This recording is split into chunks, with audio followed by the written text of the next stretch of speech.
Hello everyone, और cyber update में वर्तिका आपका बहुत बहुत स्वागत करती है। और जैसा कि आप सभी जानते हैं कि ऑनलाइन फ्रॉड बहुत ज़्यादा हो रहे हैं और बहुत सारे तरीक़ों से हो रहे हैं, जिसके बारे में हमें पता नहीं चलता है और हम इसका शिकार हो जाते हैं। जब हम कोई सेकंड पर्सन या थर्ड पर्सन की बात सुन रहे होते हैं तो हम सुन के सिर्फ हमें ये लगता है कि ये उनके साथ हुआ है, लेकिन ये ऐसा किसी के साथ भी हो सकता है और हम में से कोई ना कोई कभी भी किसी भी वक्त इन चीज़ों का शिकार हो सकता है। तो इन चीज़ों का बहुत ध्यान रखिए, और हम ध्यान कैसे रखें, इसके लिए आप क्या करें, ये सब हमें बताएंगे साइबर एक्सपर्ट अभिषेक शर्मा। अगर हम ऑनलाइन फ्रॉड में बात करें तो सबसे कॉमन है आपकी बैंक अकाउंट खाली हो जाना और उसमें से पैसे निकल जाना, और इतना स्पीडली निकलते हैं कि आप रोक ही नहीं पाते और समझ ही नहीं पाते इतनी देर में तो सब कुछ हो जाता है, खाली हो जाता है, अकाउंट ही खाली हो जाता है। तो वो गलती ऐसी क्या होती है हमसे कि जिस वजह से इतना बड़ा क्राइम हमारे साथ हो जाता है?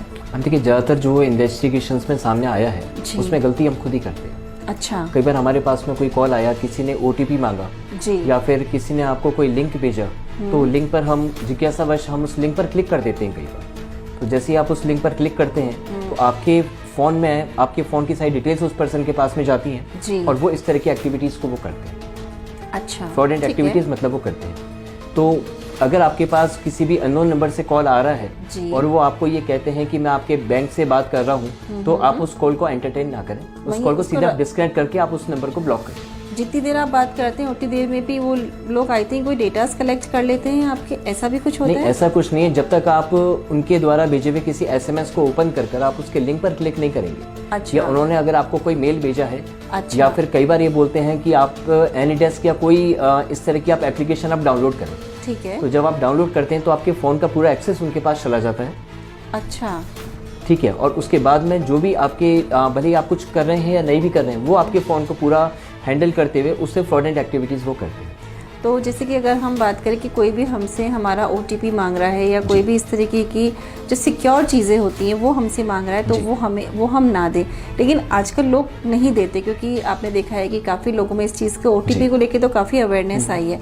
लेकिन अब एक दूसरा तरीका है कि लिंक आते हैं प्रलोभन वाले, जिसमें आपको एक तरीके का लालच दिया जाता है कि इस पर अगर आप क्लिक करते हैं तो सो एंड सो, अगर 1000 रुपीज़ की चीज़ है तो ये आपको 100 रुपीज़ में मिल जाएगी। तो ये खुद भी सोचिए कि 1000 रुपीज़ की कोई चीज़ आपको 100 में कोई क्यों दे रहा है। तो इस मामले में आप क्या कहना चाहेंगे कि हम कोई भी अननोन जो लिंक होते हैं उनको क्लिक ना करें? मैम देखिए, पहली सबसे बड़ा इसमें चीज़ ये है, सपोज़ आपको इंडिया मार्ट के नाम आप ये मान लीजिए कि आपके पास में कोई लिंक आए, ठीक है, और आप उस लिंक को पहले आइडेंटिफाई करें कि लिंक है किस तरह का। सपोज़ मान लीजिए किसी भी सुपरमार्केट के नाम से आपके पास मैसेज आता है कि सुपरमार्केट में ये ऑफर चल रहा है कि 10,000 रुपीज़ का ये प्रोडक्ट है, आपको ओनली 1000 रुपीज़ में मिल रहा है, ठीक है, और इस लिंक पर आप क्लिक करें। तो अगर आपको जानना है कि ऑफर क्या इस तरह में चल रहा है, तो आप उस सुपरमार्केट की वेबसाइट पर जाएं। अगर कोई इस तरह का ऑफर होगा तो ये उनकी वेबसाइट पर भी फ्लैश हो रहा होगा। बिल्कुल। और आपको अगर कोई भी प्रोडक्ट परचेज करना है तो डायरेक्ट आप उनकी वेबसाइट से परचेज करें, ना कि उस आए हुए SMS से।